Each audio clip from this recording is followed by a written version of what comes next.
Hello everyone, this is Jayashree Bhangre, working as an assistant professor at Maratha Vidya Prasarak Samaj, Nasik. Welcome to the fourth part of microcontroller architecture and programming, that is pin diagram of 8051 microcontroller. So in this video we are going to learn the pin diagram of 8051 and function of each pin in detail. So let's see the pin diagram of 8051. This is 40 pin IC and pins 40 and 20, they are used to provide the power supply to the 8051.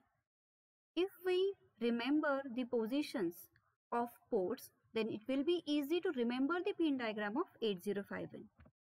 So this is the position for port 0, this is for port 1, port 2 and port 3. So the pins 39 to 32, they are assigned to port 0 and each pin is assigned as a P0.0, P0.1 up to P0.7. Similarly, pins 1 to 8, they are assigned to port 1 and each pin is named as P1.0 to P1.7. Pins 21 to 28, they are assigned for port 2 and each pin is named as P2.0 to P2.7. Pin number 10 to 17, they are assigned for port 3 and each pin is named as P3.0 to P3.7. Pin number 9 is used for reset. Pin number 18 and 19, they are used for crystal. Pin number 29 to 31, they are assigned to control signals, that is EA, ALE, PSEN. These control signals are used to access the external memory when it is interfaced with the 8051. Ports P0, P2 and P3 have the dual function. So when the external memory is interfaced with 8051, 16-bit address is generated to access the external memory. So to hold the lower 8-bit of 16-bit address, port 0 is used, that is AD0 to AD7. And to hold the upper 8 bits of a 16-bit address, P2, port P2 is used, that is AD0 to AD15. Port 3 has a dual role, that P3.0 is used for RxD pin, that means to receive data serially. P3.1 is used to transmit data serially, that means these two ports are used for serial communication. P3.2 and P3.3 are int0 and int1 pins, they are nothing but the external hardware interrupts. P3.3 and P3.4 and 5, they are timers, T0 and T1. To read and write data, P3.6 and P3.7, these pins of 8051 are used. Port 1 has no dual functions. Let's see all these pins in detail. Let's start with the ports. So 8051 has a 4 ports, P0, P1, P2 and P3. Each use 8 pins, making them 8-bit port, which can be configured as an input or an output. A logic state on a pin determines whether it is configured as an input or an output. If we apply 0 to the pin, then that pin will be configured as an output pin, and if we apply 1, then it will be configured as an input pin.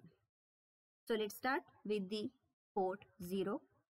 Pins 32 to 39, they are assigned to port 0, and this is an 8-bit open drain bidirectional IO port without internal pull-up registers. So we need to use external pull-up registers before using port 0 as an input or an output. So this pin or this port has a dual role.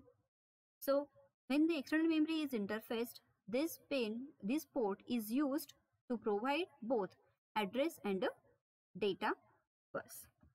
So the function of this port, that is depend on the ALE pin, that is address latch enable pin, So when this pin is 1, then the port 0 will be used as a data bus, and if this pin is 0, then this port is used as a lower address bus.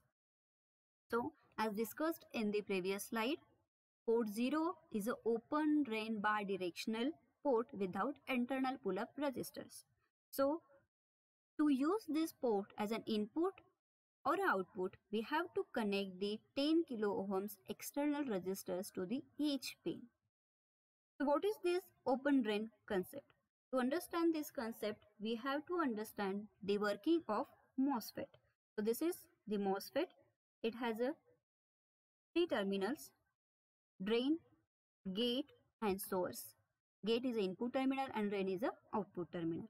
Let's connect the source to the ground and drain to the power supply with the resistor, with the help of resistor.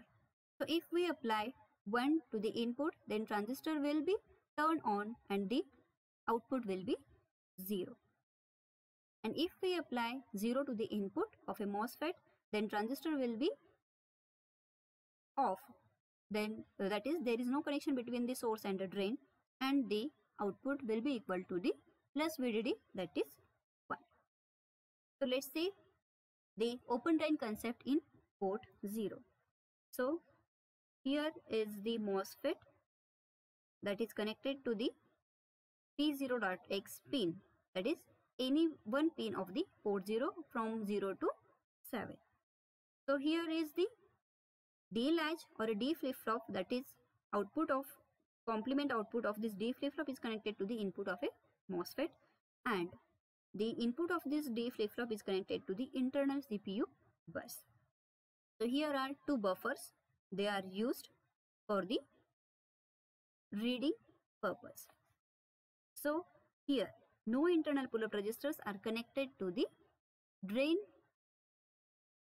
terminal of this MOSFET. So if we want to write 0 to this pin, then we are applying the 0 to the input of a D flip-flop, and we will get here Q will be 0 and complemented output will be 1.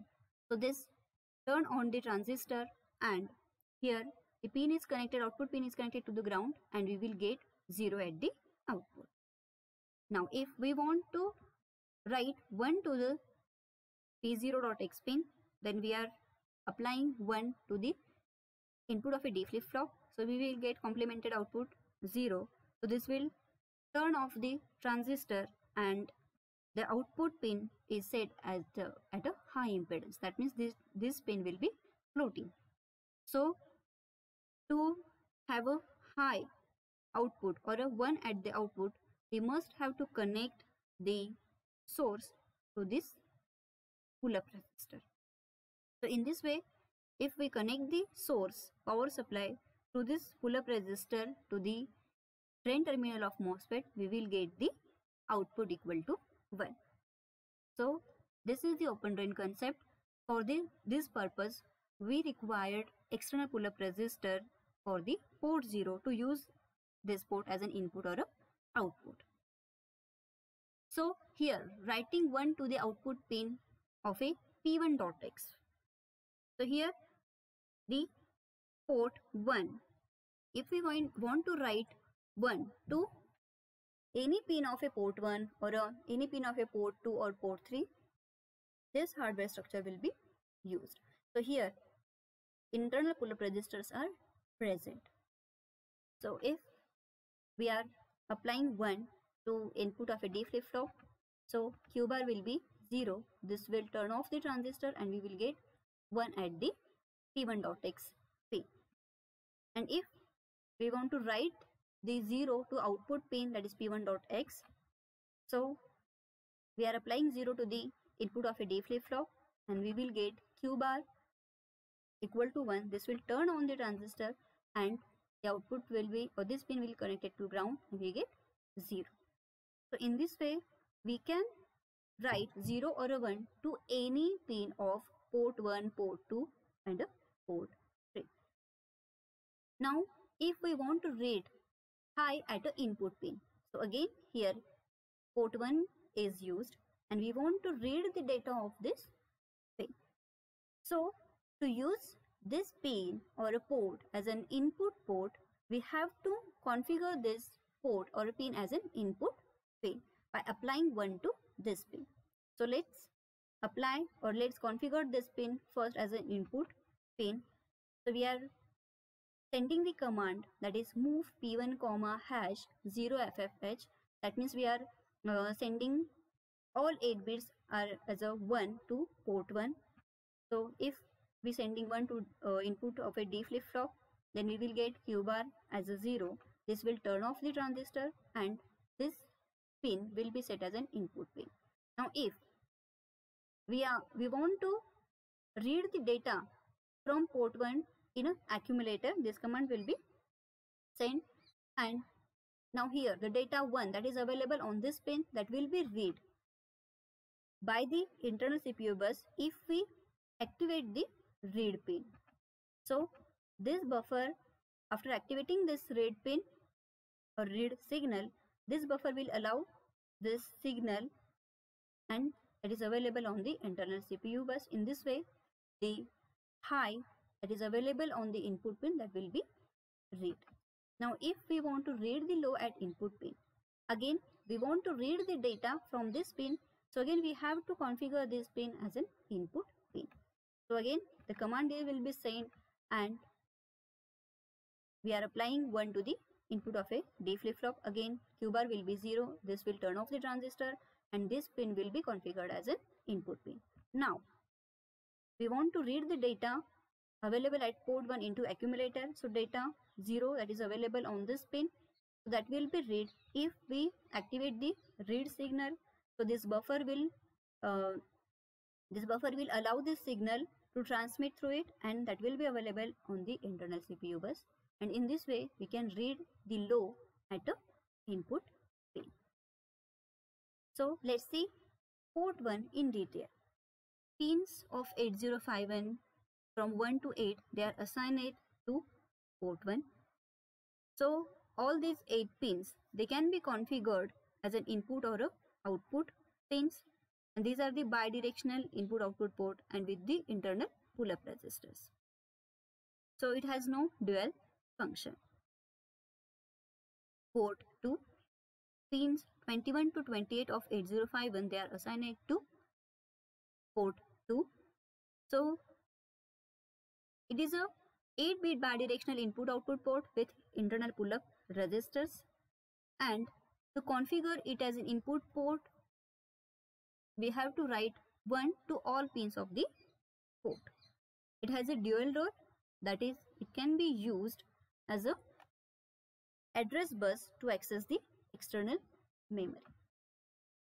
Port 3, pin 10 to 17, they are assigned to the port 3, and this is an 8-bit or a 8-pin port. This is a bidirectional input output port with internal pull-up resistors, and all the pins of this port 3 had some special function. So here PC.0 is RxD, that is to receive data serially. PC.1 is used for to transmit data serially. PC.2 and 3, they are external interrupts. 4 and 5, they are timer 0 and 1 interrupts. Then PC.6 and 7, they are used for read and write data. Other pins of 8051, that means pin 9 is used for reset. So this is the pin which used to reset the 8051 microcontroller, and it is an active high pin. That means if we apply high pulse to this pin, the microcontroller will reset and terminate all activities. Pin 18 and 19, they are nothing but the crystal 1 and crystal 2 pins. If we want to use the on-chip oscillator, then we have to connect the desired frequency crystal to these pins with the 30 picofarad capacitors. And if we want to use external oscillator or external signal, so here the external oscillator signal is connected to the crystal 1 pin and crystal 2 pin is left unconnected. Pin 20 is used to connect the 8051 microcontroller to the ground, and 40 is used to connect the pin to the VCC, that is plus 5 volt. EA, that is external access enable pin, that allows the external program memory. It is an input pin and must be connected to VCC or a ground. If it is connected to ground, then it is used to access the code from external program memory, and if it is connected to VCC, that means it is 1, then it is used to access the on-chip memory. Pin 29 is PSEN, that is program stop enable pin. It is an output pin for 8051 and it is used to access the external program memory. Pin 30 is a ALE, that is address/enable pin. It is also an output pin, and this pin is used for latching the low byte of the address during the access of external program memory. So here are the questions based on this video. What is the function of EA pin of the microcontroller? Describe the alternate function of port 3 pins of microcontroller 8051. State the function of PSEN and ALE pins of 8051 microcontroller. Which of the port is used for external memory access? Which of the port has no alternate functions? How many ports are available on 8051? Which of them have no pull-up registers internally? What is the role of RD and WR pins in 8051? And what are different ports available in 8051, and explain any one of them. Thank you.